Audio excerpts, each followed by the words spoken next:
কিছুই বললাম না মেয়েটাকে আর, কারণ বলার মতন কিছুই নেই মেয়েটাকে। এতদিন ধরে দেখে এসেছি যে ছেলেরা মেয়ের উপরে জুলুম আর অন্যায় করে, কিন্তু আজ তার উল্টো দেখলাম। হয়েছে, এবার চলে যা তুই। আমার গাড়ি তোকে তোর বাসা অবধি ছেড়ে দিয়ে আসবে। আমি বিছানা ছেড়ে উঠে পড়লাম। মেয়েটা আমায় রুমে ছেড়ে দিয়ে চলে গেল। আমিও রুম থেকে বের হয়ে গেলাম। রুম থেকে বের হতেই দেখি বাসার সামনে গাড়ি দাঁড় করানো। ত্রিধা নামক মেয়েটা কি এই গাড়ির কথা বলেছে, যে গাড়ি আমায় বাসায় ছেড়ে দিয়ে আসবে? কিছুই বুঝে উঠতে পারছি না, তাই গাড়ির সামনে দাঁড়িয়ে আছি। তখনই গাড়ির ভিতর থেকে ড্রাইভার চেঁচিয়ে উঠল, এই বেটা, গাড়িতে উঠিস না কেন? তোরে কি ইনভাইট দিয়ে গাড়িতে উঠাতে হবে নাকি? লোকটার কথা শুনে বুঝে গেলাম ত্রিধা নামক মেয়েটা এই গাড়ির কথাই বলেছে। আর কিছু না ভেবে গাড়িতে উঠে গেলাম। লোকটা গাড়ি স্টার্ট করতেই সেই সুন্দরী মেয়ে ত্রিধা সজোরে চেঁচিয়ে উঠল, আই ড্রাইভার, গাড়ি থামা। ত্রিধার কথা শুনে ড্রাইভার গাড়ি বন্ধ করে দিল, আর ত্রিধা সোজা ভিতর থেকে বের হয়ে এসে ড্রাইভারের কলার চেপে ধরে। আই বেটা, তোকে কে সাহস দিয়েছে ওর সাথে এইভাবে কথা বলার? তোর সাহস তো দেখছি অনেক বেড়েছে। না কিছু বলি না দেখে পিঠে পাকনা গজিয়েছে। ম্যাম, আমার ভুল হয়ে গেছে। আজকের পরে এমন আর হবে না।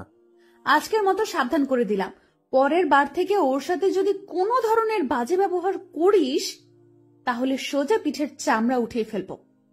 মনে রাখবি, সে আমার অনেক কাছের মানুষ। মেয়েটার এমন ধারা আচরণ দেখে বেশ অবাক হলাম, কিন্তু কিছু না বলে গাড়িতে উঠে গেলাম। ড্রাইভার গাড়ি ড্রাইভ করে আমায় বাসায় ছেড়ে দিয়ে আসলো। আমি বাসায় নামতেই দেখি মুন্না দাঁড়িয়ে আছে। কি রে, তুই এতটা সময় কোথায় ছিলি? আর তোর ঠোঁটের এই অবস্থা কেন? আরে একটা সমস্যা হয়েছে, তাই সেটা সেরে আসলাম। কি সমস্যা? শহরে আসলি 2 দিন হলো না, তার মাঝে সমস্যায় জড়িয়ে গেলি? আরে না, তেমন কোনো সমস্যা না। আচ্ছা বাদ দে এখন ওসব কথা, আগে বল কলেজের কি অবস্থা। আমি অ্যাডমিশন করিয়ে দিয়েছি তোকে, কাল থেকে কলেজ শুরু করিস। আচ্ছা। বাট একটা কথা মাথায় রাখিস, কলেজে অনেক সমস্যায় পড়তে হবে তোকে। একটা মেয়ে আছে কলেজে, সে খুব ডেঞ্জারাস। আর তাছাড়া সিনিয়র কিছু আছে যারা অল টাইম র্যাগিং দেয়, তাদের থেকেও একটু সাবধানে থাকিস। আর পরোক্ষভাবে কারোর সাথে ঝামেলা করিস না। আরে সমস্যা নেই, আর আমি কার সাথে ঝামেলা করব?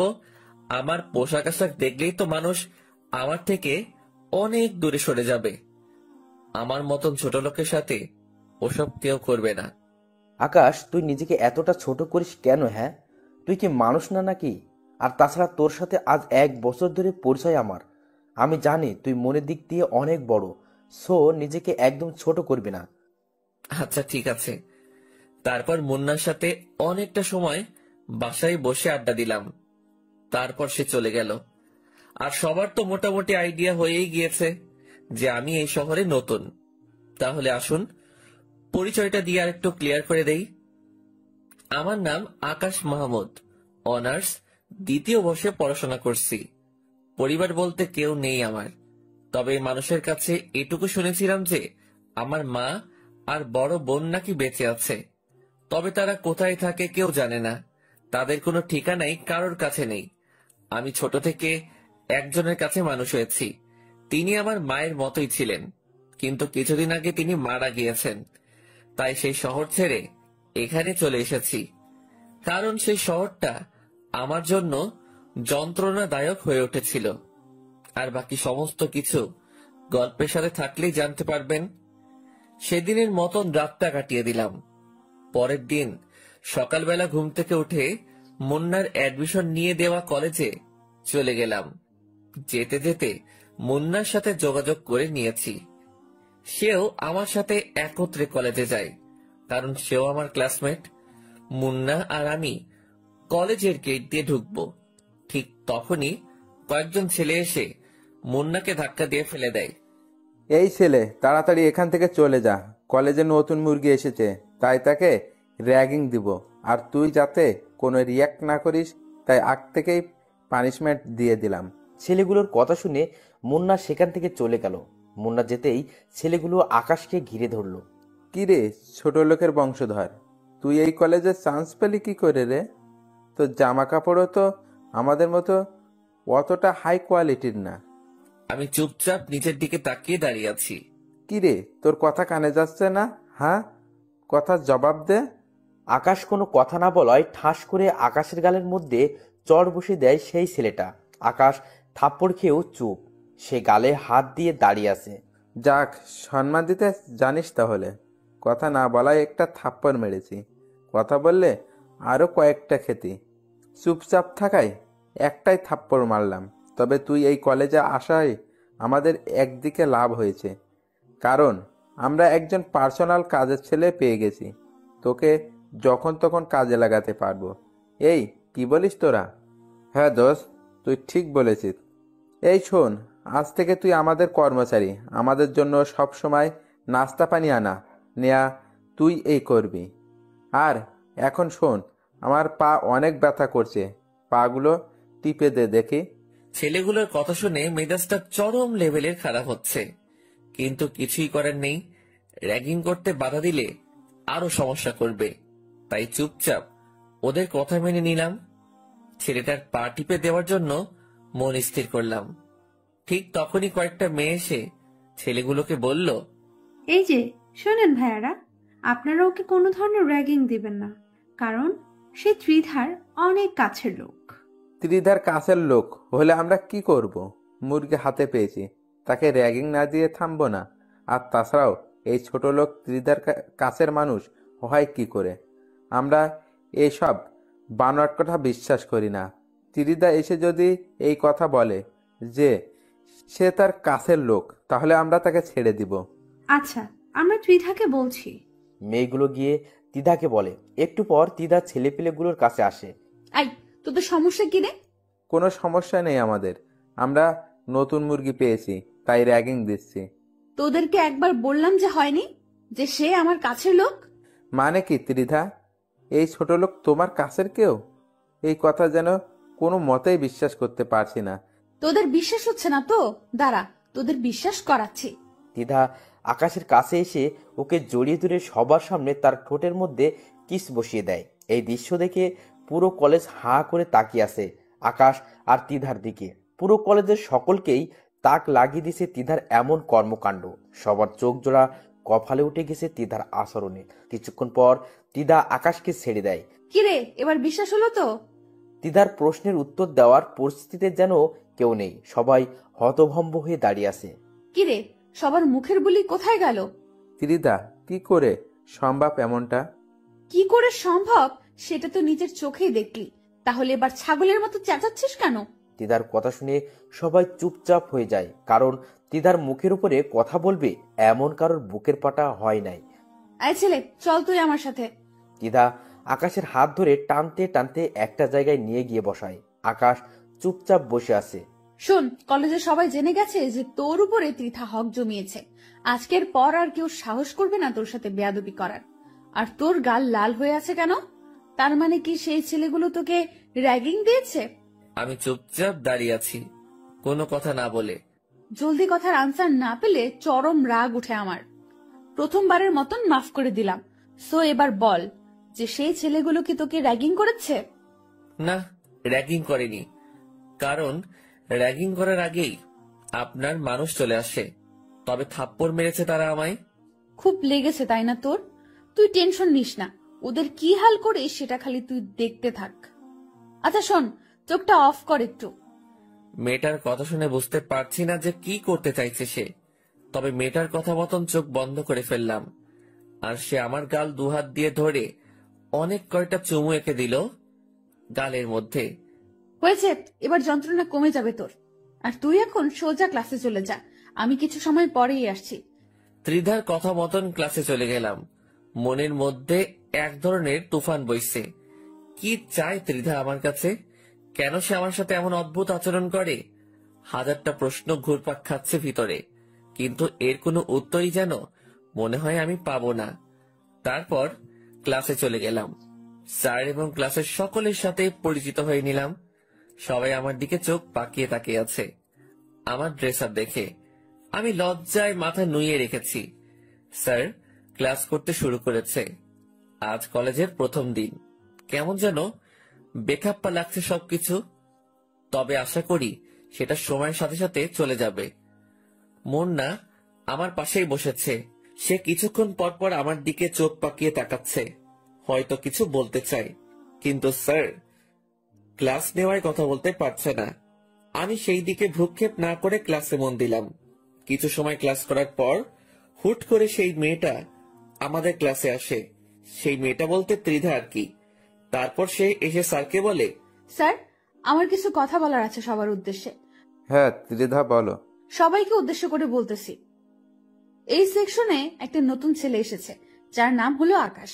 সে আমার প্রিয় মানুষ। ওর সাথে ইটিস পিটিস করার চেষ্টা করবে না কেউ। আমি যদি জানতে পারি যে কেউ ওর সাথে উল্টাপাল্টা কিছু করার ট্রাই করেছে, তাহলে সোজা মেরে কোমায় পাঠিয়ে দেব। তিধার কথা শুনে একজন বলে ওঠে, যে না পোশাক আশাকর, ওকে দেখতে তো ছোট লোকের মতো মনে হয়। ওর সাথে কে ওসব করতে যাবে?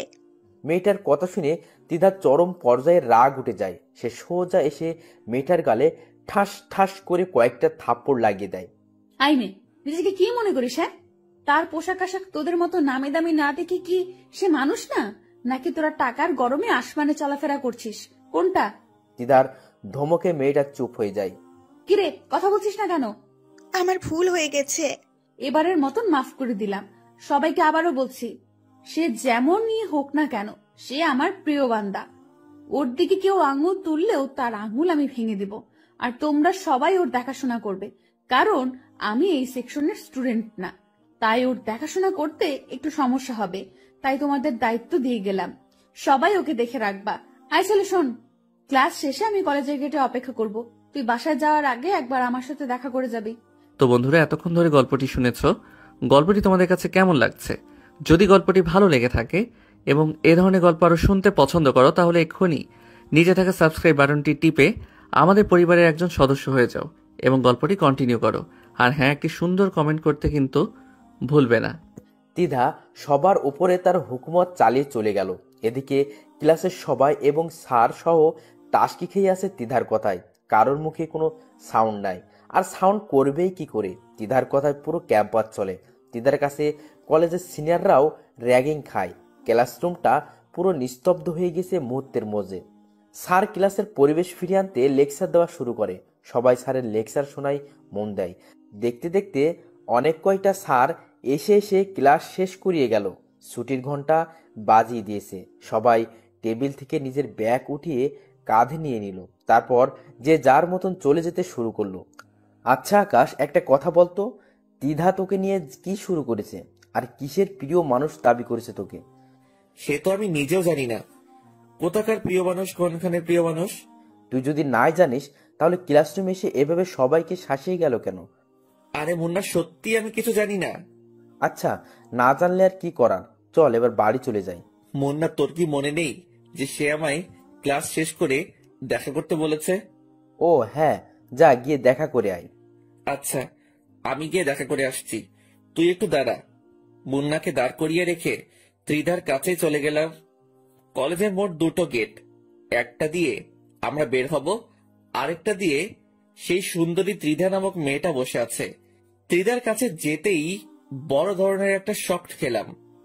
ত্রিধা সেই ছেলেগুলোকে মেরে সারা শরীরে মায়ের ছাপ টুকে দিয়েছে। শুধু তাই নয়, ছেলেগুলোর শরীরে কোনো কাপড়ই নেই, শুধু আন্ডারওয়্যার পরে সবাই লাইন ধরে দাঁড়িয়ে আছে। কি হলো তো তোদের শাস্তি? বলেছিলাম না ওদের অবস্থা আমি খারাপ করে দেব? সো দেখ, দিয়েছি ওদের অবস্থা খারাপ করে। তোর গালে থাপ্পড় দেওয়ার ফল ওরা পেয়েছে। মেয়েটার কথা শুনে বুকটা ধড়ফড় করছে। কি করে সম্ভব এসব? সে কলেজের সবার উপরে নিজের হুকুম মতো চালাচ্ছে। কেউ ভয়ে তার মুখের উপরে একটা কথাও বলছে না। সবকিছু যেন মাথার উপর দিয়ে যাচ্ছে আমার। কিরে, কথা বলছিস না যে? আচ্ছা থাক, কথা বলতে হবে না। তুই একটা কাজ কর, তুই গা থেকে শার্টটা খুলে ফেল। ত্রিধার কথা শুনে চমকে উঠলাম। কি সব বলছে এই মেয়ে আমাকে? আমি চুপ করে দাঁড়িয়ে আছি। কিরে, কথা কানে জানি তোর? তোকে বলেছি গা থেকে শার্টটা খুলতে। আমার অনেক লজ্জা লাগছে। প্লিজ আমাকে এভাবে শাস্তি দিয়েন না। আমি কোনো ভুল করে থাকলে আপনি আমার গায়ে হাত তুলতে পারেন। আকাশের কথা শুনে তিধা এবার সেই রকমের রেগে যায়। সে আকাশের কলার ধরে এক টান দিয়ে তার শার্ট ছিঁড়ে ফেলে। কথা বেশি বলিস যে, এটা তার ফল। ভালোই ভালোই আমার কথা শুনলে এমনটা করতে হতো না আমাকে। সো এবার দেখি, আমার কাছে আয়। আমি ঠায় সেখানে দাঁড়িয়ে আছি, লজ্জায় মাথা কাটা যাচ্ছে মতন অবস্থা। আশেপাশে যারা ছিল সবাই আমার দিকে চোখ পাকিয়ে তাকিয়ে আছে। তুই কি আমার কাছে আসবি নাকি আবার অন্য পন্থা অবলম্বন করতে হবে আমাকে? ত্রিধার এমন কথা শুনে তাড়াতাড়ি ওর কাছে চলে গেলাম। না হয় এবার কি করে বসবে কে জানে। তার কাছে যেতেই সে আমার কোমরে তার 2 হাত দিয়ে পেঁচিয়ে ধরলো। তারপর বুকের মাঝখান বরাবর পাগলের মতন চুমু খেতে শুরু করলো। যাদেরকে ত্রিধা শাস্তি দিয়েছে তারা চোখ পাকিয়ে তাকিয়ে আছে আমাদের দিকে। তখনই ত্রিধা বলে ওঠে, আই, তোরে এদিকে তাকিয়ে তাকিয়ে কি দেখছিস? হ্যাঁ, জীবনে কি আর কোনোদিন রোম্যান্স দেখিসনি মনে হয়? তাড়াতাড়ি সব কয়টা চোখ নামা, না হয় সব কয়টা চোখ তুলে নিব একদম। ত্রিধার ঝাটকি খেয়ে ছেলেগুলোর নজর ফিরিয়ে নেয়। আর ত্রিধা আমার বুকে চুমু খাওয়া বাদ দিয়ে নিয়ে ব্যাগ খুলে একটা নতুন শার্ট বের করে। এই শোন, এটা তোর জন্য কিনে এনেছি একটু আগে। কাল থেকে এটা পরেই কলেজে আসবি। আর একটা প্যান্টও এনেছি, কাল থেকে ওসব পরে ক্লাস করবি। পুরনো জামা কাপড় আর পরবি না। এনে প্যান্ট, আর শার্টটা তোকে আমি পরিয়ে দিচ্ছি। তারপর ত্রিধা আমায় নিজের হাত দিয়ে শার্টটা পরিয়ে দেয়। আমার ভিতরে যেন প্রবল বেগে তুফান বইছে। মেয়েটা কেন এসব করছে? সে আমার কাছ থেকে কি চায়? এই ছেলে, এত কি ভাবছিস? হ্যাঁ, ত্রিধার কথায় হুঁশ ফিরে আসে। না না, কিছু না। কিছু না হলেই ভালো। এবার দেখি, আমার পাশে এসে বস। চুপচাপ তার পাশে গিয়ে বসলাম। তার পাশে বসতেই সে রোমান্টিক ভাবে আমার কাঁধে মাথা রেখে হেলান দিয়ে বসে।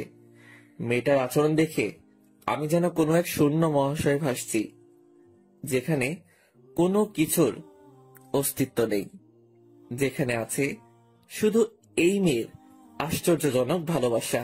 আচ্ছা শোন না, ওদেরকে কি মাফ করে দিব? আমি তো জানি না, ওদের বিষয়ে আপনি না ভালো বলতে পারবেন। আই, তোকে বলতে বলেছি, সো তুই বলবি। আচ্ছা আচ্ছা, মাফ করে দিন। আই, তোরা চলে যা, তোদের মুক্তি মিলে গেছে। আমার প্রিয় তোদেরকে মাফ করে দিতে বলেছে। ত্রিধার কথা শুনে ছেলেগুলো চলে গেল। শুধু আমি আর ত্রিধা সেখানে বসে আছি। ঠিক তখনই হুট করে পেছন থেকে কেউ একজন এসে আমাকে ধাক্কা মারে। আমি সেভাবে প্রস্তুত না থাকায় ধাক্কার প্রেসারে মাটির উপরে গিয়ে ছিটকে পড়লাম। আমার সাথে সাথে ত্রিধাও পড়ে গেল।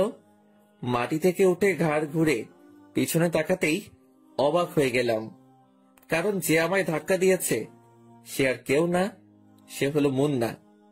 কিন্তু সে হঠাৎ আমায় এভাবে ধাক্কা দিয়ে ফেলে দিল কেন? এটার রহস্যই যেন খুঁজে পেলাম না। মুন্না, কি করলি এটা তুই? আকাশ, সরি, আই এক্সট্রিমলি সরি।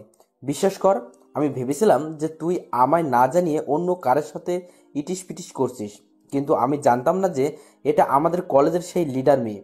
আর তাছাড়া আমি মস্কারি করে ধাক্কা দিয়েছি, আমি ভাবতেও পারিনি যে তোরা এভাবে পড়ে যাবি। মুন্না, এভাবে কেউ মশকারি করে? হ্যাঁ, কারোর যদি কোনো ক্ষতি হয়ে যেত তখন কি করতি? সত্যি আমি বুঝতে পারিনি রে। আচ্ছা থাক, হয়েছে। আমি ত্রিধার দিকে হাত বাড়িয়ে দিলাম তাকে মাটি থেকে ওঠানোর জন্য, কিন্তু সে আমার সাপোর্ট না নিয়ে মাটি থেকে উঠে দাঁড়িয়ে গেল আর মুন্নার দিকে অগ্নি দৃষ্টিতে তাকিয়ে আছে। আমার বুঝতে বাকি রইল না যে ত্রিধা এখন মুন্নাকে কাঁচা গিয়ে খেয়ে ফেলবে।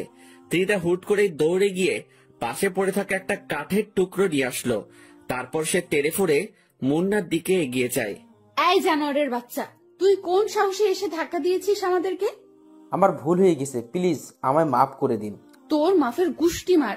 বলে ত্রিধা ধ্রম করে একটা বাড়ি বসিয়ে দেয় মুন্নার শরীরে। মুন্না বাড়ি খেয়ে সাথে সাথে দৌড়ে গিয়ে আকাশের পিছনে লুকায়। আকাশ, প্লিজ তুই আমাকে বাঁচা, আমি ভুল করে এমনটা করেছি, আর কোনোদিনে এমন কিছু করব না আমি। এই যে প্লিজ, আপনি ওকে মাফ করে দিন।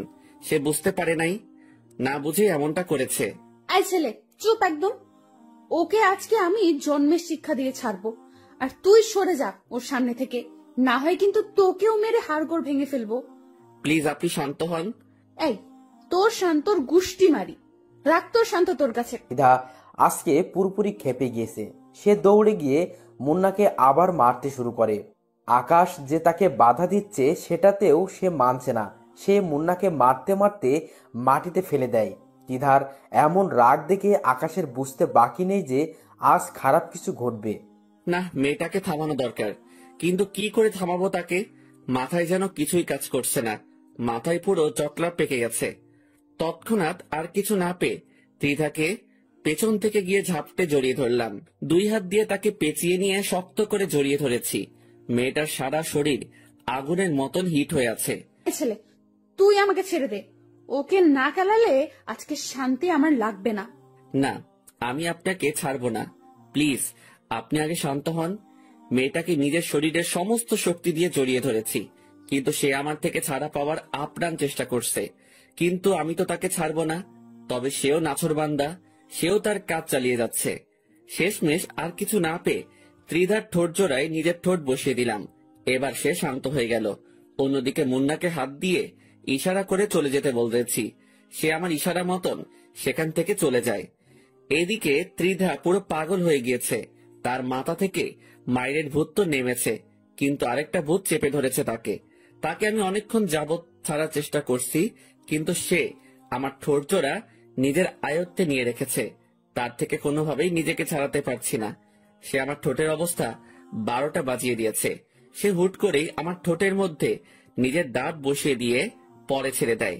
তার ধারালো দাঁত আমার ঠোঁট পুরো ক্ষত করে দিয়েছে। সেই ক্ষতটা থেকে চুইয়ে চুইয়ে রক্ত পড়তে শুরু করে।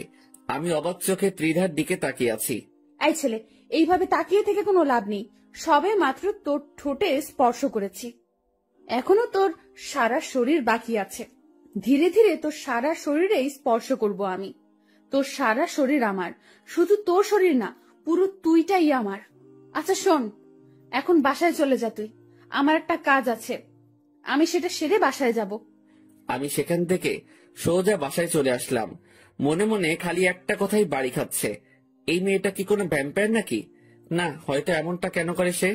না দেখি এর শেষ কোথায় হয়। তারপর বাসায় এসে ফ্রেশ হয়ে নিলাম। তারপর খাবারটা শেষ করে বিছানায় গা এলিয়ে দিয়ে ফেসবুকিং করছি। হঠাৎ এই নিউজ ফিডের একটা পোস্ট সামনে এলো। অনেক কয়টা ছেলেকে নাকি একইভাবে মেরে গাছের সাথে লটকে রেখেছে রংবাজ নামক কোন একটা গ্যাংয়ের ছেলে পেলে। এই নিউজ দেখে বুকের ভিতরে ছ্যাত করে উঠল। এই রংবাজ গ্যাং আবার কোথা থেকে উৎপত্তি হলো? এদের কি খেয়ে দিয়ে কোনো কাজ নাই নাকি? তোর মূর্খ সব কয়টা। এসব বিষয়ে আমি নাক না ঘামালেও চলবে। তারপর কিছুটা সময় ফেসবুকিং করে ঘুমিয়ে গেলাম। বিকাল বেলায় ঘুম থেকে উঠতেই মুন্না ফোন দিল। আকাশ, ধন্যবাদ রে আমাকে ওই মেয়ের হাত থেকে বাঁচানোর জন্য। তুই না থাকলে সেই মেয়ে আজ আমাকে মেরেই ফেলতো। আরে বাদ দে ওসব কথা। বন্ধু বন্ধু বিপদে না আসলে কিসের কি? হ্যাঁ সেটাই। আচ্ছা শোন, কোথায় আছিস তুই? কোথায় থাকবো আবার, বাসাতেই আছি। আচ্ছা আমি আসছি, তুই বাসায় এই থাক। আচ্ছা। তারপর ফোন রেখে দিয়ে উঠে হাত মুখ ধুয়ে নিলাম। তারপর বসে বসে মুন্নার অপেক্ষা করছি। একটু পর এই দরজায় কড়া নাড়ালো কেউ। উঠে গিয়ে দরজা খুলে দিলাম। দরজা খুলতেই দেখি ত্রিধা দরজার সামনে দাঁড়িয়ে আছে। ত্রিধাকে দেখে বিশাল রকমের একটা শক খেলাম। এই, আপনি এখানে কেন? সেই কৈফিয়ত কি তোকে দিতে হবে নাকি? না, তা না, আসলে হঠাৎ করে আসলেন তো তাই। আমার যখন ইচ্ছা হবে তখনই তোর কাছে আসবো। সো এবার ভেতরে ঢুক, আর টিভি থাকলে চালু কর। একটু পর টিভিতে একটা রোমান্টিক মুভি দিবে, দুজনে বসে বসে মুভি দেখবো। আর আমি পপকর্নও নিয়ে এসেছি, সেই মজা হবে আজকে। ত্রিধার কথা মতন ভাঙাচোরা টিভিটা চালু করে দিলাম। তারপর দুজনে বসে বসে টিভি দেখছি। ত্রিধা আমায় জড়িয়ে ধরে বুকের উপরে মাথা দিয়ে রেখেছে। ঠিক তখনই মুন্না ঘরের মধ্যে প্রবেশ করে। ত্রিধা আসায় সেই যে দরজা খুলেছি আর লাগাইনি। মুন্না আসার সময় হাতে করে নাস্তা নিয়ে এসেছিল। সে ত্রিধাকে দেখে নাস্তাগুলো সেইভাবেই ঘরের মধ্যে ফেলে রেখে এক দৌড়ে ঘর ছেড়ে পালিয়ে যায়। এই বেয়াদব ছেলে, ওই ছেলে তোর বাসায় কেন এসেছে? সে আমার বন্ধু হয়, তাই এসেছে। তো এইভাবে দৌড়ে পালালো কেন? আপনাকে দেখে। যা, ওকে গিয়ে ধরে নিয়ে আয়। ওকে ধরে এনে আমার সামনে হাজির কর। ত্রিধার কথা মতন বাসা থেকে বের হয়ে মুন্নাকে ফোন দিলাম। এই মুন্না, কই তুই? তোকে ত্রিধা বাসায় আসতে বলেছে, তাড়াতাড়ি বাসায় আয়। আকাশ, আমায় কি মেরে ফেলার প্ল্যান করছিস নাকি তোরা? আরে কি সব বলছিস? হ্যাঁ, তোকে আমরা মেরে ফেলতে যাব কেন পাগল? ত্রিধা তোকে ওর সামনে নিয়ে যেতে বলেছে, সো তুই বাসায় আয়। আর তোর কিছুই হবে না। আমি আছি, তুই আমার উপরে ভরসা রাখতে পারিস। আচ্ছা, আসছি। কিছুক্ষণ পর মুন্না বাসায় আসে, তাকে নিয়ে ত্রিধার কাছে গেলাম। এই যে শোন, তোর বেয়াদবির শাস্তি তোকে ভালোভাবে দিতে পারিনি, সো এখন তুই আমাদের জন্য কফি বানা কিচেনে গিয়ে। আমি আর আকাশ বসে বসে মুভি দেখব। আমি তো কফি বানাতে পারি না। পারিস কি পারিস না সেটা তোর ব্যাপার। তোকে বলেছি কফি বানিয়ে আনতে, সো কফি বানিয়ে আন, না হয়তো তোর রক্ত কফির মগে নিয়ে পান করব। দিদার কথা শুনে মুন্না তাড়াতাড়ি কফি বানাতে চলে যায়। অন্যদিকে আকাশ গিয়ে তিধার পাশে চুপ করে বসে পড়ে। কিরে, তোর সমস্যাটা কোথায়? কই, কিসের সমস্যা? তুই এভাবে বসেছিস কেন? শুরুতে কি এভাবে বসেছিলি? না। তাহলে আগের মতো আমায় জড়িয়ে ধরে বস। ত্রিধার কথা মতন ওকে আবার জড়িয়ে ধরলাম। সেও আমায় জড়িয়ে ধরে বুকের মধ্যে মাথা রাখলো। ভিতরে কেমন যেন এক ধরনের তুফান বইছে। মনে হচ্ছে যেন নিজের প্রিয় মানুষটাকে বুকে জড়িয়ে নিয়ে রেখেছি, কিন্তু সত্যি তো এমনটা না। কারণ ত্রিধার চাওয়া পাওয়া কি সেটাই বুঝতে পারছি না। এসব নিয়ে ভাবছিলাম, তখনই মুন্না কফি বানিয়ে নিয়ে এলো। ত্রিধা মুন্নার হাত থেকে কফি নিয়ে এক চুমুক দিতেই তার চেহারার রং পরিবর্তন হয়ে যায়। সে কফির মগ আর কফি সহ ফিক্কা দিয়ে ফেলে দেয়। তোদের দিয়ে আসলেই কোনো কাজ হবে না, তুই আসলেই একটা গাধা। তোর মতন গাধা দুনিয়ার জন্য একটা বোঝা। মুন্না মাথা নুইয়ে রেখেছে। ভিতরে ভিতরে সে ভয়ে মরে যাচ্ছে। আচ্ছা শোন, তুই গাধা হোস আর যাই হোস না কেন, আকাশের দেখাশোনা আজ থেকে তুই করবি। ওর চলাফেরায় যেন কোনো ধরনের সমস্যা না হয়, তার সমস্ত প্রয়োজন তুই পূরণ করবি। তার জন্য যত টাকার প্রয়োজন হয় আমাকে জানাবি তুই। দিদার কথা শুনে আকাশ আর মুন্না দুজনেই তাজ্জব হয়ে যায়। কি বলেছি মাথায় ঢুকেছে তোর? জি। হয়েছে, এবার আমি চললাম। আর আকাশ, তুই কালকে তাড়াতাড়ি কলেজে চলে আসবি, আমি অপেক্ষা করব কলেজে। আচ্ছা। তারপর ত্রিধা চলে গেল। মুভি শেষ না করেই ত্রিধা যাওয়ার পর অনেকটা সময় মুন্না আর আমি আড্ডা দিলাম বলতে ত্রিধার বিষয় নিয়েই কথা বলেছি। তারপর রাতে মুন্নাও চলে যায়। পরের দিন সকালবেলায় উঠে ফ্রেশ হয়ে কলেজে চলে গেলাম। রিক্সা করে কলেজে যাচ্ছি, প্রায় পৌঁছে গিয়েছে কলেজে। হঠাৎই দেখি কালকে সেই ছেলেগুলো পথ আটকে দাঁড়িয়ে আছে, যাদেরকে তৃষা মেরেছিল। সেই ছেলেগুলো প্লাস আরো অনেক ছেলে পেলে আছে তাদের সাথে, সবার হাতে লাঠি সোটা। তাদেরকে দেখে আমি রিক্সা থেকে নেমে গেলাম। মামুর বেটা, আজ তোকে পেয়েছি। তোর জন্য গতকাল ত্রিধার কাছে মার খেয়েছি আমরা, সো আজ তার প্রতিশোধ নিব। আজ তোকে জমের দ্বারে পাঠাবো। দাঁড়া তুই, দেখি আজ তোকে কে বাঁচায় আমাদের হাত থেকে। আমি চুপচাপ দাঁড়িয়ে আছি, আর সামনে প্রায় 20 থেকে 25 জন ছেলে পেলে দাঁড়িয়ে দাঁড়িয়ে ভাবছি কি করব। এখান থেকে কি দৌড়ে পালিয়ে যাব, নাকি তাদেরকে প্রতিঘাত করব। ঠিক তখনই তাদের থেকে একটা ছেলে বলে ওঠে, এই মার শালাকে। আমি তখনও ডিসিশন নিতে পারিনি যে কি করব, কিন্তু তারা সকলেই আমাকে মারার জন্য আমার দিকে তেড়ে ফুরে আসছে। আর আমি হাবলার মতন তখনও দাঁড়িয়ে আছি, কিন্তু হঠাৎ করে ছেলেপেলেগুলো আমার দিকে এগিয়ে না এসে উল্টো রাস্তা ধরে দৌড়াতে শুরু করলো। কিরে, কি হয়েছে ওদের? কিছুই তো বুঝে আসছে না, কাকে দেখে তারা এমন উল্টো দৌড়াচ্ছে। আমি কৌতূহল করে পিছনে ফিরতেই দেখি ত্রিধা প্রায় শতাধিক ছেলেপেলে নিয়ে আমার পিছনে দাঁড়িয়ে আছে। এই ভয়াবহ দৃশ্য দেখে কলিজার পানি যেন মুহূর্তের মধ্যেই শুকিয়ে গেছে আমার। অন্যদিকে যারা আমায় মারতে এসেছিল তারা দড়ি ছেঁড়া গরুর মতন ছুটাছুটি করছে। কে কোন দিক দিয়ে পালাবে দিশকুল পাচ্ছে না। তখনই ত্রিধা চেঁচিয়ে উঠল, এই তোরা সব কয়টাকে ধরে এনে আমার সামনে হাজির কর। তিধার কথা মতন তার ছেলেপিলেগুলো তাদের পিছনে ছুটে যায় যারা পালাতে ধরেছে, আর তিধা এসে আকাশের সামনে দাঁড়ায়। এই ছেলে, তুই ঠিক আছিস তো? হ্যাঁ, আমি ঠিক আছি। ভাগ্যিস, আর একটু দেরি করলে অনেক বড় সমস্যা হয়ে যেত। আল্লাহ বড় বাঁচিয়েছে তোকে, যে আমি সময় মতো চলে এসেছি। কিন্তু ওদেরকে আমার হাত থেকে কেউ বাঁচাতে পারবে না। আমার ছেলে পেলে ওদেরকে ধরে আনতে গেছে, ওদের পিঠের চামড়া আমি আজকে তুলে ফেলবো। তিধা আকাশের সামনে দাঁড়িয়ে আছে। তিধার ছেলেপিলেরা একটু পর ফিরে আসে। আপু, ওদের একটাকে ধরতে পেরেছি, বাকি সব কয়টা পালিয়ে গেছে। আচ্ছা, সমস্যা নেই, যাকে ধরে এনেছিস আগে তার হিসেব নিকেশ করি। ওর সাথে এমন হিসেব নিকেশ করব যে বাকি সব কয়টা ওর অবস্থা দেখে শুধরে যাবে। আমি চুপচাপ ত্রিধার সাথে দাঁড়িয়ে আছি, আর ত্রিধার আগে ফসফস করছে। তার উপরে যেন কোনো ভয়ঙ্কর পিশাচিনি ভর করেছে। সে তার দলের ছেলে একটা থেকে হকি নেয়। তারপর যাকে ধরে এনেছে তাকে গণহারে মারতে শুরু করে। মারতে মারতে সারা শরীর ফাটিয়ে ফেলেছে তার। তারপর সে ছেলেটাকে ছেড়ে দিয়ে তার লোকদের বলে, এই তোরা বেটাকে একদম চিরতরে পঙ্গু করে দে। আমি আমার খায়েশ মিটিয়ে নিয়েছি। আচ্ছা আপু, আমরা দেখছি। ওকে। এই আকাশ, চল তুই আমার সাথে। ত্রিধা আমাকে তার সাথে করে নিয়ে আসলো। তারপর সেখান থেকে নিয়ে এসে সোজা কলেজে চলে গেল। শোন, সোজা ক্লাসে যাবি, একদম কারোর সাথে কোনো রকমের মাখামাখি করবি না। আর কোনো সমস্যা হলে আমাকে ডাক দিবি, মনে থাকবে কথা? আচ্ছা। তারপর ক্লাসে চলে আসলাম, কিন্তু মনের ভিতরে বিশাল রকমের খুশি লাগছে যে কেউ আমার জন্য নিজের সমস্তটা বাজি রাখতে পারে, কেউ আমাকে মৃত্যুর মুখ থেকে ছিনিয়ে আনতে পারে। ত্রিধা নামক মেয়েটাকে মনে ধরে গেছে। আচ্ছা, মেয়েটা কি আমাকে ভালোবাসে? না হলে এমন করে কেন? ভিতরে ভিতরে হাজারটা প্রশ্ন ঘুরপাক খাচ্ছে। তবে আমার দিক থেকে আমি ঢুলে পড়েছি, সেটা আমি শিওর। না, এই মেয়েটাকে আমার চাই। ওর মতন মেয়ে কারো লাইফে থাকলে মৃত্যুও সেই ব্যক্তির কাছে আসতে ভয় পাবে। মনে মনে কিছু একটা ভেবে নিলাম। তারপর ক্লাসে মন দিলাম।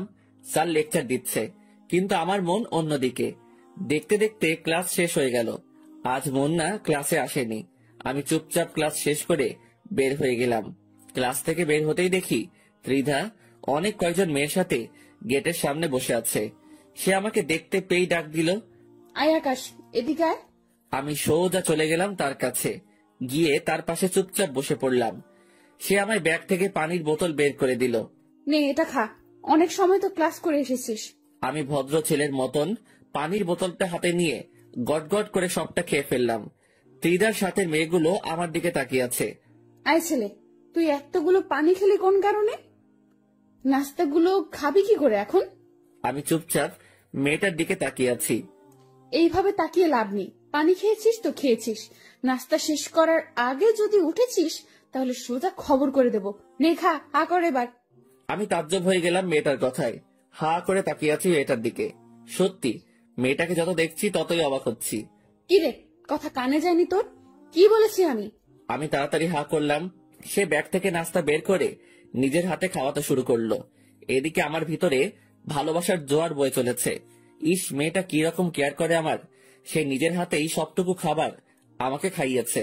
আমাকে খাওয়া দাওয়া শেষ করিয়ে নিজের ওড়না দিয়ে মুখ মুছে দেয়। সেটা দেখে তার সাথের একজন মেয়ে বলে ওঠে, ত্রিধা, তুই কি পাগল হয়ে গেছিস? সে কখন থেকে দেখছি তুই এই ছোট লোকটার খাতির যত্ন করছিস। তোদের মাঝে কি কিছু চলছে নাকি? আমাকে বলতো। সাদিয়া, মুখ সামলে কথা বল। ওকে নিয়ে একটা বাজে কথাও না। আর তার সাথে আমার কিছু চলছে কি চলছে না তা দিয়ে তোদের কাজ কি? বাপরে, তুই তো দেখি অনেক পরিবর্তন হয়ে গেছিস ত্রিধা। এই ছেলে কি এমন জাদু করেছে তোকে? তুই আমাদের সাথে এভাবে কথা বলছিস? সাদিয়া, আবারও বলছি, মুখ সামলে।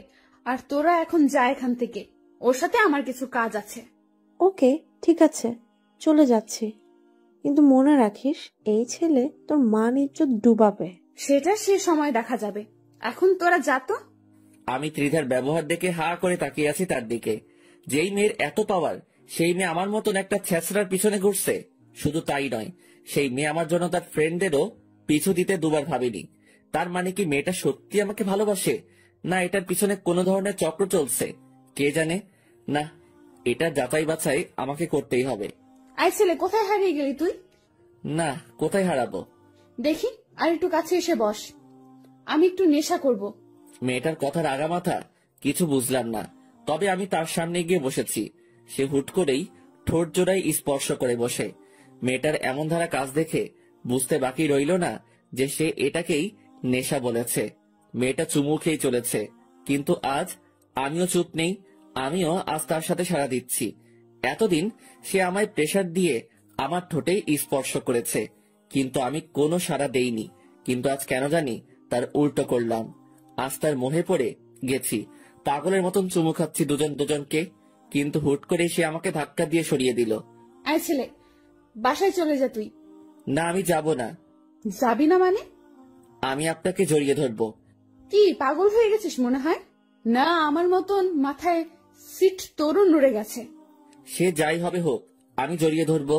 কথা যেটা বলেছিস সেটাই। সোজা এখন বাসায় চলে যাবি তুই। আচ্ছা আচ্ছা ঠিক আছে, যাচ্ছি আমি। তারপর চলে আসতে ধরলাম সেখান থেকে, কিন্তু মেয়েটা আমায় পিছন থেকে ডাক দিল। আয় আকাশ, শোন। দৌড়ে চলে গেলাম তার কাছে। নে, জড়িয়ে ধর একটু, তারপর সোজা বাসায় চলে যাবি। ত্রিধার কথা শুনে খুশিতে নাগিন ড্যান্স দিতে ইচ্ছে করছে। তাড়াতাড়ি ত্রিধাকে জড়িয়ে ধরলাম। কিছুক্ষণ জড়িয়ে ধরে সেখান থেকে চলে আসলাম। ত্রিধার কথা মতন সোজা বাসায় এসেছি। বাসায় এসে সেভাবে শুয়ে পড়লাম। শরীর অনেক ক্লান্ত লাগছে আজকে, আর তাছাড়া খেয়ে তো এসেছি, সেভাবেই ঘুমিয়ে পড়লাম। এক ঘুমে মাগরিবের সময় উঠেছি। ঘুম থেকে উঠে হালকা পাতলা ফ্রেশ হয়ে নিলাম, তারপর পড়তে বসলাম। কিন্তু পড়ায় মন বসছে না। ভিতরে খালি একটাই জিনিস সেট হয়ে আছে, সেটা হলো ত্রিধা। ওকে ঘিরেই মনের সব বাসনা এখন আমার। না, যেমনটা ভেবেছি তেমনটাই করব। হালকা পাতলা প্ল্যান মোতাবেক কাজ করলাম, দেখি কপালে কি আছে। তারপর পড়া বই খাতা উঠিয়ে রেখে সেখানে ঘুমিয়ে পড়লাম। পরের দিন সকালবেলায় ঘুম থেকে উঠে কলেজে চলে গেলাম।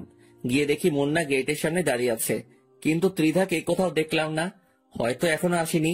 মুন্নাকে বললাম, মুন্না, তোর সাথে তো ত্রিধা মোটামুটি ফ্রি হয়েছে, তুই এই কাগজটা ত্রিধাকে দিবি সে আসলে। আমি ক্লাসে চলে গেলাম, কারণ আমার লজ্জা করছে কাগজটা দিতে, না হয় আমি দিতাম। কি আছে এতে আকাশ?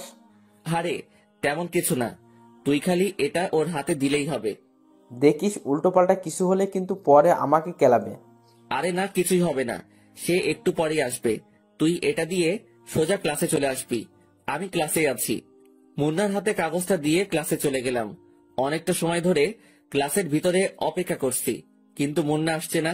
ঠিক তখনই অনেক কয়টা ছেলে ক্লাসের ভিতরে ঢুকে পড়ে। তারপর তারা আমার কাছে এসে আমার কলার ধরে টানতে টানতে ক্লাসরুমের বাহিরে নিয়ে যায়। আমি কিছুই বুঝে উঠতে পারছি না যে কি হচ্ছে। তারা আমাকে ক্লাসরুম থেকে বের করে কলেজ মাঠে নিয়ে গিয়ে ইচ্ছে মতন মারতে শুরু করে। এই, তোমরা আমাকে মারছো কেন? তোমরা কি জানো যে ত্রিধা যদি একবার এই খবর পায় তাহলে তোমাদের কি অবস্থা হবে? আকাশের কথা শুনে ছেলেপিলেগুলো হাসতে শুরু করে। হাসালি ভাই তুই? ত্রিধা আপু তোকে মারতে পাঠিয়েছে, বলেছে তোকে মেরে তোর হাত পা ভেঙে ফেলতে। কি, ত্রিধা আমায় মারতে তোমাদের পাঠিয়েছে? হ্যাঁ, তিনি তোকে মারতে পাঠিয়েছে। আকাশ ছেলেপিলেগুলোর কথা শুনে চমকে ওঠে। ঠিক সেই সময় তিদা সেখানে আসে। কি রে কুকুরের বাচ্চা, তোর সাথে একটু ভালো ব্যবহার করেছি বলে তুই ধরে নিয়েছিস যে আমি তোকে ভালোবাসি? হ্যাঁ, আপনি তো আমাকে ভালোই বাসেন, না হয়তো আমার কেয়ার করতেন না। আকাশের কথা শুনে তিধা আরো খেপে যায়। সে পা থেকে জুতো খুলে আকাশের গালে ইচ্ছে মতন অনেক কয়টা বাড়ি বসিয়ে দেয়। ছ্যাঁচড়ার বাচ্চা, সেসব কোনো ভালোবাসা ছিল না, সেসব আমি একজনের সাথে বাজি ধরে করেছি। বাজি বলতে একটা গেম খেলছিলাম, সেখানে আমি ডেয়ার নেওয়ায় আমার ফ্রেন্ড আমাকে বলে যে তুই চোখ অফ কর, তারপর চোখ খোলার পর ফার্স্ট যাকেই চোখের সামনে দেখতে পাবি তাকেই পটিয়ে দেখাতে হবে। তার থেকে প্রেমের প্রপোজাল নিতে হবে। সেদিন চোখ খোলার পর তুই সামনে চলে এসেছিস, তাই তোর থেকে প্রপোজাল পাওয়ার জন্য এসব করতে হয়েছে আমাকে। না হয়তো তোর মতন 2 টাকার ছেলেকে খেয়ে ভালোবাসতে যাবে। আসলে ভুলটা আমারই ছিল যে আমি নিজের স্ট্যাটাস ভুলে গিয়ে তোর মতন ছ্যাঁচড়ার সাথে এতদিন চলেছি। না হয়তো তোর মতন ছোট লোক কোনোদিনও আমাকে এই প্রপোজ লেটার দিতে পারতো না। যদিও গেম ফিনিশ করেছি, কিন্তু তোর থেকে প্রপোজাল পেয়ে ঘৃণা লাগছে অতিরিক্ত মাত্রায় নিজের কাছে। নিজেকে ভালো করে একবারও আয়নায় দেখেছিস কখনো? নাচতে নাচতে এসেছিস আমাকে প্রপোজ করতে। কোথায় তুই আর কোথায় আমি? আমি হলাম শহরের নাম করা রংবাজ গ্যাংয়ের লিডার, যার পেছনে হাজার হাজার ছেলে ঘুরে। তাছাড়া আমার বাবাও শহরের নামি দামি লোক, আর তুই সেই মেয়েকে প্রপোজ করতে চলে এসেছিস জানোয়ার। মার তোরা বেটাকে, মেরে একদম সারা শরীর ফাটিয়ে ফেলবি ওর। ত্রিধার কথা শুনে কলিজার পানি পুরো শুকিয়ে গেছে। নিজের কাছে নিজেকে এতটা অসহায় লাগছে যা বলে বোঝাতে পারবো না। কিন্তু সে কাজটা ভালো করলো না, আর সে আমায় গ্যাংয়ের পাওয়ার দেখাচ্ছে যে সে রংবাজ গ্যাংয়ের লিডার। অথচ আমি যদি একবার নিজের ফুল ফর্মে চলে আসি তাহলে সে নিজেই কবর খুঁড়ে নিজেকে নিজেই দাফন করে দিবে। ছেলেপেলেগুলো আমার বেধড়ক মারতে শুরু করে, আর আমি অসহায়ের মতন মায়ের খেয়ে চলেছি। মুন্না পাশেই দাঁড়িয়ে আছে। সে আমায় বাঁচানোর জন্য যে এগিয়ে আসবে সেই সাহস সে করতে পারছে না। তারা আমায় মারতে মারতে সারা শরীর ফাটিয়ে ফেলে, তাও তাদের খায়েশ মিটেনি। আমি পাগলের মতন মাটির উপরে পড়ে গেলাম। এখনই যেন জ্ঞানটা হারিয়ে ফেলবো আমি। ঠিক তখনই একটা ছেলে আমার তলপেট বরাবর সজোরে এক লাথি মারে। লাথিকে মাগো বলে চিৎকার করে উঠলাম। এত ভয়ঙ্কর রকমের যন্ত্রণা হচ্ছিল যে টিকতে না পেরে বমি করে দিলাম। তারা আমার এই ভয়াবহ অবস্থা দেখে মুক্ত করে দিল আমাকে। আই থাক, আর মারিস না ছোট লোকটাকে, না হয়তো পরে সোজা উপরেই চলে যাবে, তারপর আরেক বিপদ বাঁধবে তখন। ত্রিধার কথা মতন ছেলেপিলেগুলো মার বন্ধ করে দেয়। তারপর তারা চলে যায়। তারা চলে যেতেই মুন্না দৌড়ে আসে আকাশের কাছে। এই আকাশ, ঠিক আছিস তো তুই? দেখি, উঠে দাঁড়া। মুন্না আকাশের হাত ধরে তাকে মাটি থেকে উঠায়। এই আকাশ, তোর অবস্থা তো বেশি একটা ভালো না, চল তোকে নিয়ে হসপিটালে যাই। তার কোনো প্রয়োজন নেই, তুই ক্লাসে চলে যা, আর আমি বাসায় চলে যাচ্ছি। এই আকাশ, তুই কি পাগল হয়ে গেলি? হ্যাঁ, তোর শরীরের অবস্থা একবারও দেখছিস তুই? মুন্না, আমি তোকে বলেছি তুই ক্লাসে চলে যা। না, আমি ক্লাসে যাব না।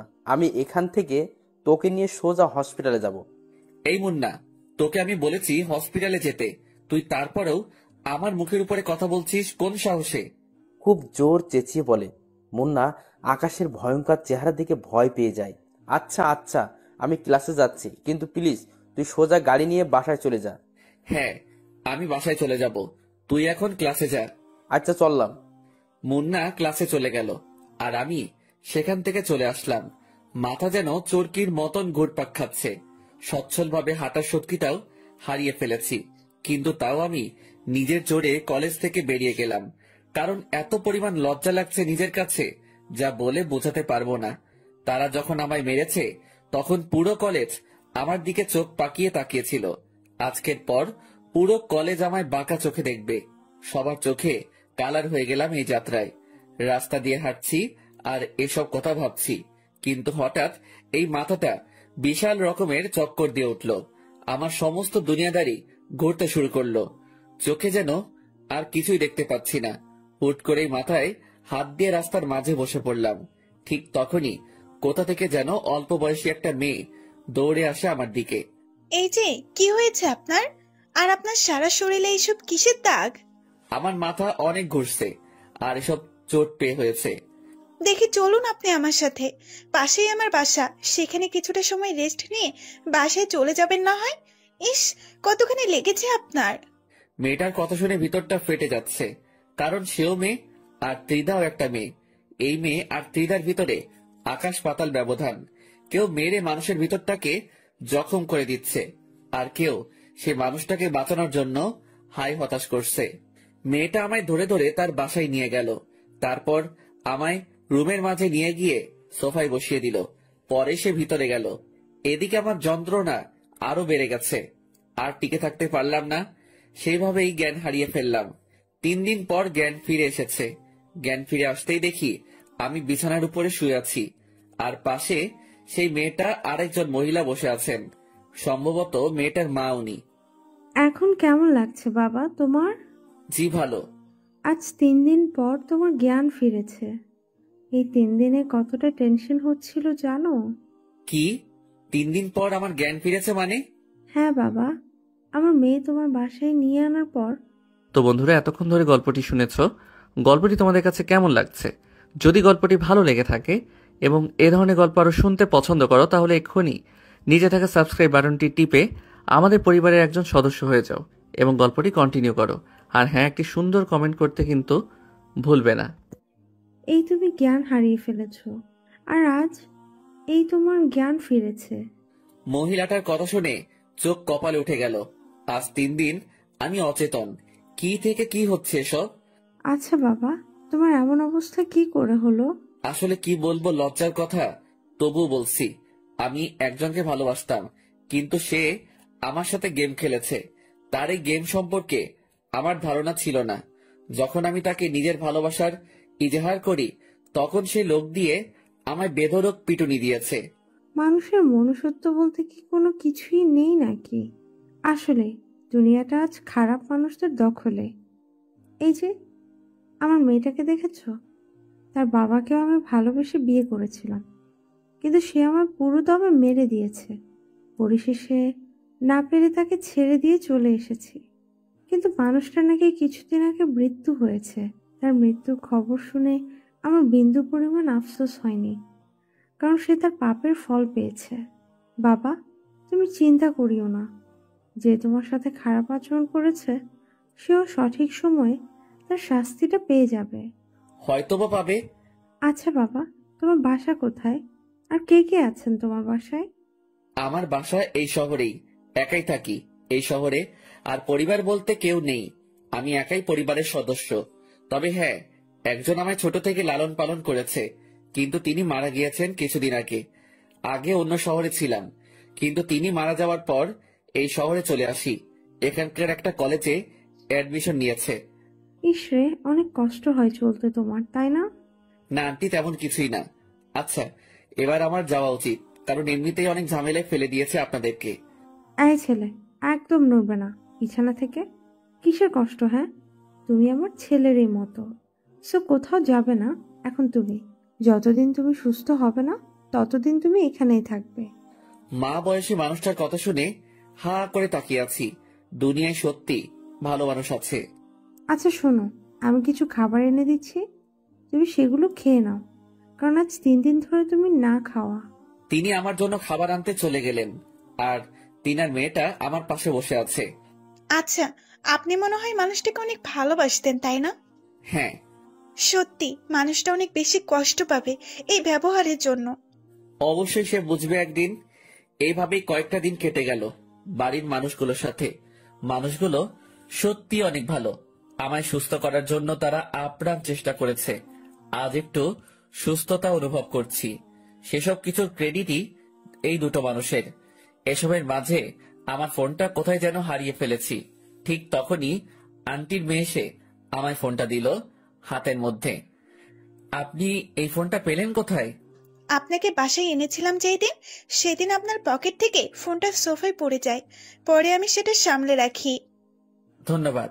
মেয়েটার হাত থেকে ফোনটা নিলাম। ফোনটা অফ হয়ে আছে।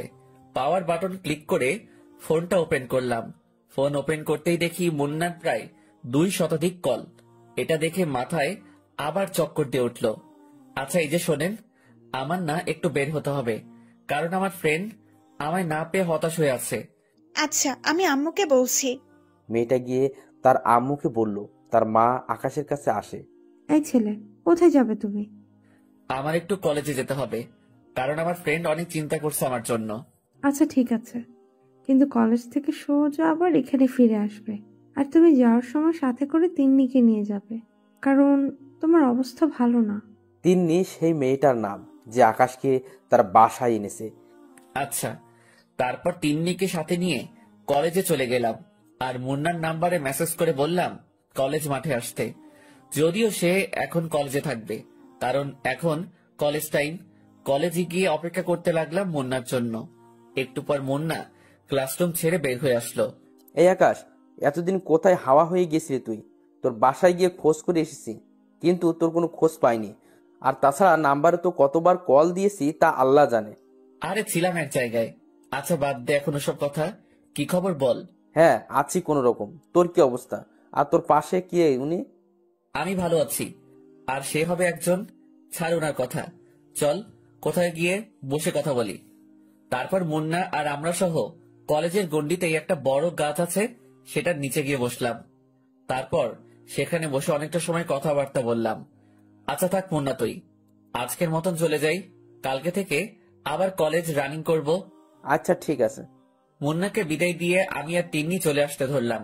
ঠিক তখনই দেখি গেটের সামনে ত্রিধা দাঁড়িয়ে আছে অনেক কয়টা মেয়ের সাথে। সে আমাকে দেখে হা করে তাকিয়ে আছে আমার দিকে। আমি তাকে দেখেও না দেখার ভান করে মাথা নুয়ে বের হয়ে গেলাম, কিন্তু সে পিছন থেকে এসে আমার শার্টের কলার ধরে টান দিল। কিরে ছোট লোক, তুই আবারও এই কলেজে? তোর কি লজ্জা শরম বলতে কিছুই নেই নাকি? না মার খেয়েও তোর শিক্ষা হয়নি কোনটা? আর সাথে দেখি সুন্দরী মেয়ে নিয়েও ঘুরছিস। কলার ছাড়েন, আমি বাসায় যাব, আর আমি কাকে নিয়ে ঘুরবো সেটা আমার বিষয়। কি? তুই আমার মুখের উপরে কথা বলিস? তোর সাহস তো দেখি অনেক বেড়ে গেছে। সাহসের কিছুই দেখেননি এখনো, সো ভালোই ভালোই নিজের কাজ করেন। ত্রিধা আকাশের কথা শুনে চরম লেভেলের রেগে যায়। সে আকাশের গালে ঠাস করে একটা থাপ্পড় বসিয়ে দেয়, কিন্তু তার আগেই তিন্নি তার হাত ধরে ফেলে। এই মেয়ে, হেটামগুলো অন্য কোথাও গিয়ে দেখা। ওনার গায়ে একটা ফুলের টোকা লাগলেও হাত ভেঙে গলায় ঝুলিয়ে দেব। এই নে, কে তুই? আর তুই কোন সাহসে আমায় বাধা দিস? এখন তো খালি বাধা দিয়েছি, পরের বার সোজা গালের চামড়া তুলে ফেলবো। শোন, সবার উপরে হুকুম মতো চলে না, মাথায় রাখবি। সো চললাম এবার। এই, আপনি চলেন। তিন্নি আকাশকে নিয়ে সেখান থেকে চলে আসে। তিন্নির আচরণে দ্বিধা পুরো রেগেমেগে আগুন। সে পিছন থেকে চেঁচিয়ে বলে, তোরা আজ দুইটা বাসায় যাস কি করে তা আমিও দেখব।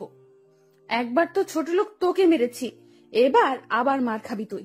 তোর সাথে সাহসী বডিগার্ডটাকেও দেখে নিব। দ্বিধার কথা শুনে তিন্নি যেতে যেতে পিছনে ফিরে বলে, ঠিক আছে, দেখা দেখি তোর ক্ষমতা। আমিও তোর ক্ষমতা দেখতে চাই। এই যে তিন্নি চলেন, ওর মতন ফালতুমের কথা না ভাবাই ভালো। তারপর তিন্নিকে নিয়ে হাঁটা দিলাম সেখান থেকে। রিকশায় করে বাড়ি ফিরছি, ঠিক তখনই দেখি রাস্তায় অনেক কয়জন ছেলে পেলে দল বেঁধে আমাদের পথ আটকায়। কি রে আকাশের বাচ্চা, অনেক উঠতেছিস বলে তুই? কিরে, তোদেরকে ত্রিধা পাঠিয়েছে মনে হয়? কে পাঠিয়েছে সেসব তোর ভাবতে হবে না, আমাদের কাজ হচ্ছে তোকে কেলানো। সো এবার পাক্কা মার্ডার হবে তুই আমাদের হাতে। আচ্ছা ঠিক আছে, দেখি কত বড় বুকেট পাটা তোদের, আমায় মেরে দেখা। তিন্নি, আপনি রিকশায় বসুন, ওদেরকে আমি দেখছি। আকাশের কথা শুনে ছেলেপিলেগুলো আরো খেপে যায়। বেশ কয়েকজন ছেলেপিলে তেড়ে ফুড়ে আসে আকাশকে মারার জন্য। আকাশ চুপচাপ দাঁড়িয়ে আছে। যেই না ছেলেপিলেগুলো আকাশের সামনে আসে, তখনই সব কয়টা লাশ হয়ে মাটির উপরে আসলে পড়ে। এই দৃশ্য দেখে সবাই থতমত খেয়ে যায়। বিশেষ করে যারা আকাশকে মারতে আসে, তাদের কলিজার সমস্ত পানি যেন শুকিয়ে গেছে। তারা বুঝে উঠতে পারছে না যে কি ঘটছে তাদের সাথে। যেই সামনে এগোচ্ছে আকাশকে মারার জন্য, সেই মরা লাশ হয়ে মাটিতে পড়ে আছে। কিরে, মারবি না তোরা আমায়? আয় মার দেখি এবার তোরা। এই ছেলে, কি চাল চলেছিস তুই? তাড়াতাড়ি বল আমাদের, না হয় কিন্তু অনেক খারাপ হয়ে যাবে। আরে শোন, আমার কোনো চাল চালার প্রয়োজন হয়নি। চাল চালার আগেই তোদের অনেকের অবস্থা নরকে পরিণত হয়ে গেছে। আর চাল চাললে তো এখন আমার সাথে দাঁড়িয়ে কথা বলার পরিস্থিতিতে থাকতে পারতি না। মানে কি? কে তুই? আর আমাদের ছেলেপেলের এমন ভয়ঙ্কর অবস্থা হচ্ছে কেন? আমি কে সেটা শুনলে তোরা নিজেরাই আজরাইলকে ডেকে এনে বলবি তোদের জান কবজ করে দিয়ে যেতে। তুই কিন্তু অতিরিক্ত করে ফেলছিস, এর ফল কিন্তু তোকে ভোগ করতে হবে। আর তুই আমাদের কিছু সংখ্যক ছেলেকে মেরে নিজেকে মহান কিছু দাবি করিস না। মনে রাখিস, এখনো আমার পিছনে অনেক কয়জন ছেলেপেলে দাঁড়িয়ে আছে।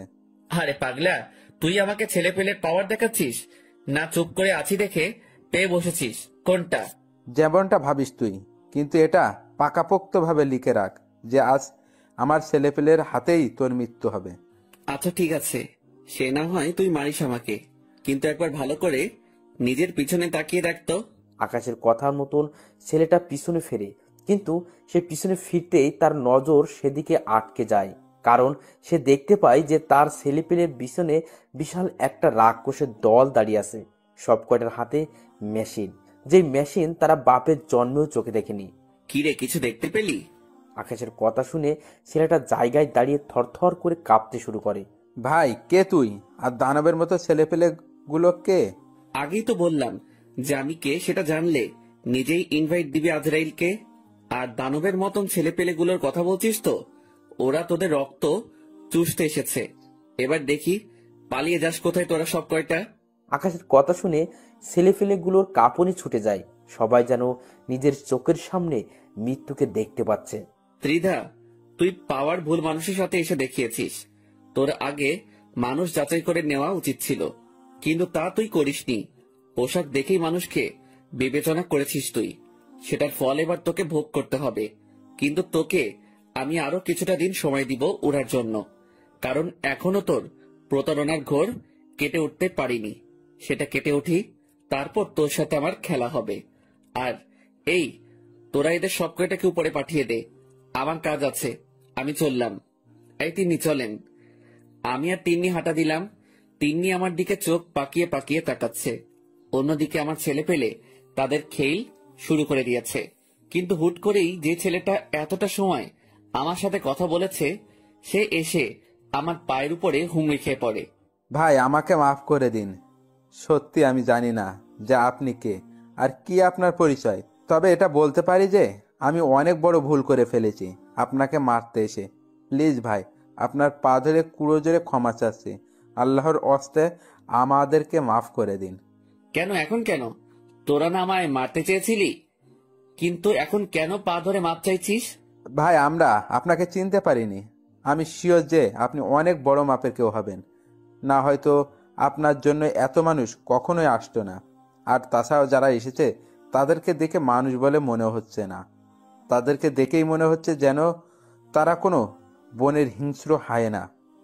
তারা রক্তের নেশায় বন ছেড়ে লোকালয়ে উঠে এসেছে। ভাই প্লিজ, আপনার পা দুটো ধরে মাফ চাচ্ছি। আজকের পর কোনোদিন আর এই দুঃসাহস করব না। আচ্ছা ঠিক আছে, যা, মাফ করে দিলাম। কিন্তু কিন্তু কি কিন্তু ভাই? একটা শর্তে মাফ করব। ভাই, আপনি একবার মুখ ফুটে বলেন, খালি আমরা আপনার সব শর্তে রাজি।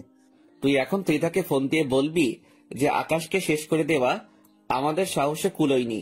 সো আপনার বিষয়ে আপনি দেখেন, আমরা আর নাই এসবের মাঝে। তারপর ফোন কেটে দিবি। ভাই, এক্ষুনি আমি ফোন লাগাচ্ছি। ছেলেটা ফোন লাগিয়ে দিয়ে দিদাকে সেম কথা বলে যা আকাশ তাকে শিখিয়ে দিয়েছে। ভাই, এবার তো আমাদের ক্ষমা করে দিবেন। হ্যাঁ, তোদের ক্ষমা করে দিয়েছি। এই, তোমরা আর কেউ ওদেরকে মেরো না। ওদের হিসাব নিকাশ এখানেই শেষ। আর শোন, তোদেরকে যেন এসবের মাঝে আর কোনোদিন না দেখি। আর যারা এখন আমায় মারতে এসে নিজেকে শেষ করেছে, তাদের লাশ জানাজা দিয়ে মাটির নিচে দাফন করে দিবি। ভাই, আপনার হুকুম যেমন করেছেন আমরা তেমনই পালন করব। আকাশের কথা মতন ছেলেপিলেগুলো তাদের সহপাঠীদেরকে নিয়ে চলে যায়, আর আকাশের ছেলেপিলেরাও চলে যায়। এদিকে আকাশ রওনা হয় তিন্নিকে নিয়ে বাসার উদ্দেশ্যে। যেতে যেতে তিন্নি আকাশকে জিজ্ঞাসা করে, আচ্ছা, আমার কিছু জানার ছিল। হ্যাঁ বলেন। আচ্ছা, আপনি কে বলেন তো? আর এত ছেলে পেলে আপনার পক্ষ হয়ে আসলো, তার মানেটা তো বুঝলাম না। সত্যিটা বলবো না মিথ্যা বলবো? অবশ্যই সত্যিটা বলবেন। আমি ঘুমিয়ে যাওয়া কোনো ভয়ঙ্কর চিতাবাঘ, যার পিছনে হাজার হাজার ছেলে পেলে কাজ করত। কিন্তু এখন সেসব কিছুতেই নেই। এখন একদম সাধারণ জীবনযাপন করছি। আর ছেলেপেলেগুলো আমার খবর পেয়ে এসেছে। ঘুমিয়ে যাওয়া ভয়ঙ্কর চিতাবাঘ বলতে কি বোঝালেন? ঠিক বুঝলাম না। আর হাজার হাজার ছেলে পেলে কেন আপনার জন্য কাজ করতো? সেসব না হয় পরে কোনো এক সময় জানতে পারবেন। এখন চলেন, বাসায় যাই। আচ্ছা ঠিক আছে, চলেন। তিন্নিকে নিয়ে বাসায় চলে আসলাম। তিন্নির মা আর তিন্নি কেমন যেন আপন হয়ে গিয়েছে আমার। এই দুজন মানুষকে যখন ছেড়ে যাব আমি, তখন হয়তো মনের মধ্যে বিশাল পাহাড় সমান কষ্ট নিয়ে যেতে হবে। এসব ভাবতে ভাবতে বাসায় চলে আসলাম। বাসায় যেতেই দেখি আন্টি খাবার দাবার রেডি করে রেখেছে। মানুষটা একদম আমার লালন পালন করা মায়ের মতন। ওনাকে দেখেই কেমন যেন মায়ের ফিল আসে। শুধু তাই নয়, অনেক কষ্ট হয় তাদের এই অবস্থা দেখে। স্বামী নেই, কতটা কষ্ট করে জীবনযাপন করছে তিনারা। মনে মনে ঠিক করে নিলাম যে এখান থেকে যাওয়ার আগে ওনাদের জন্য কিছু একটা করে যাব। বাসায় এসে ফ্রেশ হয়ে খেতে বসলাম। আন্টি খাবার বেড়ে দিচ্ছে। আন্টি, আপনি আর তিন্নিও আমাদের সাথে খেতে বসেন। না বাবা, অনেক কাজ আছে, সেসব শেষ না করে খাওয়া দাওয়া করা হবে না। আরে বাদ দিন না কাজ, আগে আমার সাথে খেয়ে নিন দুটো করে, পরে না হয় কাজ শেষ করবেন। দরকার হয় আমিও আপনার কাজে সাহায্য করব। বাবা সত্যি তুমি লক্ষ্মী একটা ছেলে। তোমায় কে গর্ভে ধরেছে জানি না, তবে বড়াই করে বলতে পারি যে সেই মা সার্থক। হয়েছে, এবার তো খেতে বসুন। হ্যাঁ বাবা, বসছি। এই তিন্নি, খেতে আয় তুই। আজ 3 জন মিলে একসাথে খাবো। সবাই মিলে একসাথে খেতে বসলো। এভাবেই দেখতে দেখতে ওনাদের সাথে দিনটা কাটিয়ে দিল আকাশ। পরের দিন সকালে উঠে কলেজে চলে গেলাম। কলেজে যেতেই দেখি ত্রিধা গেটের সামনে দাঁড়িয়ে আছে। সে হয়তো আমার জন্যই অপেক্ষা করছিল এতটা সময়। আমি কলেজের গেট দিয়ে প্রবেশ করতেই সে আমার কলার ধরে টেনে কলেজের এক সাইডে নিয়ে যায়। জায়গাটা অনেক নীরব, কলেজের কারোর তেমন যাতায়াত নেই এই পথে। সে আমায় সেখানে নিয়ে গিয়ে হুট করে আমাকে ধাক্কা দিয়ে মাটির উপরে ফেলে দেয়। কিরে, তুই আমার ছেলে পেলেকে শাসিয়েছিস কোন সাহসে? নেতা হয়ে গেছিস তুই? হ্যাঁ, তুই আমায় চিনিস বেয়াদবের বাচ্চা? আমার আশেপাশে দাঁড়ানোর যোগ্যতাও তো তোর নেই, ছোট লোক কোথাকার। আমার বাবা শহরের নামি দামি লোক, আর তুই এসে আমার সাথে টক্কর নিস? আকাশ দিদার কথা শুনে মুচকি মুচকি হাসছে, কিন্তু ত্রিধার রাগ উঠে যায় আকাশের আচরণে। সে আকাশের বুকে পাড়া দিয়ে তার কপালে পিস্তল ঠেকিয়ে ধরে। অন্যদিকে আকাশ মাটিতে অসহায়ের মতন পড়ে আছে, তার যেন প্রাণভোমরা মুখ দিয়ে বের হয়ে যাবে মতন অবস্থা। ত্রিধার শরীরের সমস্ত শক্তি দিয়ে আকাশের বুকে পাড়া দিয়ে ধরেছে। ত্রিধা, তুমি কি আমায় মেরে ফেলবে? হ্যাঁ, মেরে ফেলতে চেয়েছিলাম, কিন্তু এখন কেন যেন মারতে ইচ্ছে করছে না তোকে। তবে কারণটা হয়তো তুই ভালো করে জানিস, যে তোর ঠোঁট জোড়া দেখলে আমি আর নিজেকে সামলে রাখতে পারি না। তো এখন কি করবে তুমি? মারলে একদম চিরতরে মেরে ফেলো তুমি আমায়। প্লিজ আমায় বাঁচিয়ে রেখে যন্ত্রণাগুলো আরো লাঘব করে দিও না। এই ছেলে, আমি কি করব সেটা তুই আমার উপরে ছেড়ে দে। তবে এখন তোর উপরে অত্যাচার করব আমি, আর তুই আমাকে তুমি করে বলছিস কোন সাহসে? আকাশ তিধার কথা শুনে চুপ হয়ে যায়, আর তিধা পিস্তল কোমরে গুজে আকাশের উপরে ঝাঁপিয়ে পড়ে। সে আকাশের ঠোঁট জোড়ায় নিজের ঠোঁট বসিয়ে দিয়েছে। মুহূর্তের মধ্যেই যেন তিধার হায়নার রূপ ধারণ করে নিয়েছে। সে আকাশের ঠোঁট কামড়ে ক্ষত বিক্ষত করে দিয়েছে। শুধু তাই নয়, আকাশের গলায় বুকে তার ভয়ঙ্কর দাঁতগুলোকে বসিয়ে দেয়। তিধা আকাশের যেই অঙ্গে স্পর্শ করেছে সে অঙ্গ থেকেই চিরচির করে রক্ত বেরোচ্ছে। এদিকে আকাশ তিধার এই ভয়ঙ্কর আচরণ সহ্য করতে না পেরে যন্ত্রণায় ছটফট করতে করতে জ্ঞান হারিয়ে ফেলে। তিধা আকাশের এমন অবস্থা দেখে তাড়াতাড়ি তাকে ছেড়ে দেয়। তারপর ব্যাগ থেকে পানি বোতল বের করে আকাশের উপরে ছিটিয়ে দেয়। অনেকক্ষণ পর আকাশের জ্ঞান ফিরে আসে। সে আবার আকাশের উপর ঝাঁপিয়ে পড়ে। আজ তোর ধৈর্যের বাহিরে গিয়ে তোর উপরে অত্যাচার করব। কিন্তু আকাশ এবার আর চুপ করে থাকে না। সে শরীরের সমস্ত শক্তি দিয়ে তিধাকে ধাক্কা মারে। তারপর মাটি থেকে উঠে দাঁড়িয়ে যায়, আর তিধা ধাক্কার টাল সামলাতে না পেরে মাটির উপরে গিয়ে আছড়ে পড়ে। এই শরীর খেকোর বংশধর, তুই নিজেকে কি মনে করিস? হ্যাঁ, বলেই ঠাস ঠাস করে কয়েকটা থাপ্পড় বসিয়ে দিলাম। অনেক অত্যাচার করেছিস, তাই এটা তোর প্রাপ্য। আর তোকে শুরুতেই বলেছি আমায় মেরে ফেল, কিন্তু তুই আমায় মারিসনি, বরং আমার কষ্ট আরো বাড়িয়ে দিয়েছিস। আর সেই কষ্টই এখন তোর জন্য কাল হবে। আজ তুই দেখবি আমার আসল রূপ। বলেই শরীর থেকে শার্টটা খুলে ফিক্কা দিয়ে মাটির উপরে ফেলে দিলাম। তারপর ত্রিধার উপরে ঝাঁপিয়ে পড়লাম অট্টহাসি একটা দিয়ে। হা হা হা হা হা।